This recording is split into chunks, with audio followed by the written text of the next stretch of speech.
Hello everyone! Today on Your Questions Answered, I am going to answer what is an AR. Hey, I'm Sonja and I am the founder of Daring Design Company. I create done-for-you WordPress and Cartwright themes, templates, step-by-step tutorials, and systems for health and wellness coaches. I use simple tech so you can scale with ease.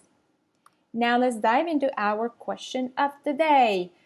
What is an AR? Well, AR means autoresponder. Autoresponders are emails that are sent automatically to your subscribers on your mailing list. So for example, you're going to work with a designer or a virtual assistant, and there's always a spot for an AR. So that email that is automatically sent, once there is a trigger that happened, that's the AR. So those emails are triggered based on rules and time that you define in your email marketing service. So this is not done on your website level, but in your email marketing service. It can be just one automated email or a series of emails. Types of AR. So we're just going to go over the main types of AR. Of course, you can come up with any type of AR you want, but those are the most used ones that I'm going to talk about. So the first type of AR would be a thank you email. So this type of email would usually contain some sort of welcome content, and it also acts as a proof that the trigger worked. For example, you have a contact form that has been filled out. It is great practice that once you have that contact in your list, then you send an email welcoming them and letting them know what is going to happen next. Another type of email is a welcome email. It will typically contain some welcome content as well as download links for your freebie and instructions. A success email would have some specific information such as a webinar confirmation, specific information on when and how to attend the webinar, or post-purchase welcome content. Types of triggers. So we have two main groups of triggers. We have behavioral triggers and we have transactional triggers. Behavioral triggers would be, for example, a form has been filled and submitted. An action has been or not been taken, such as a link has been clicked in an email, a broadcast, or a newsletter, or has not been clicked.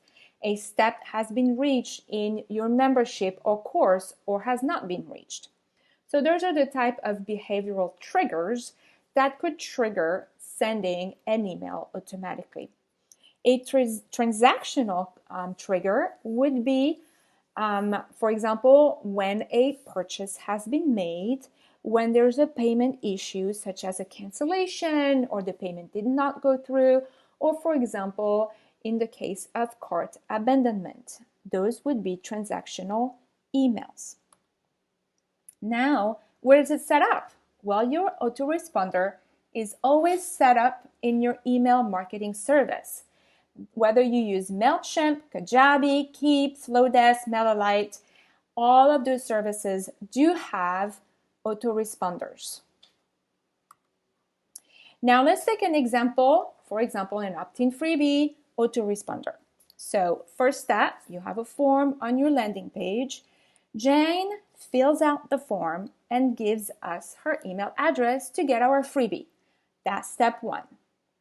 And that becomes the trigger for the next action. So for example, we set up in our email marketing service that as soon as the subscriber fills out the form successfully, that subscriber is tagged or put in a certain audience or group, and then the first email is sent out automatically with, in this case, the access to the freebie download.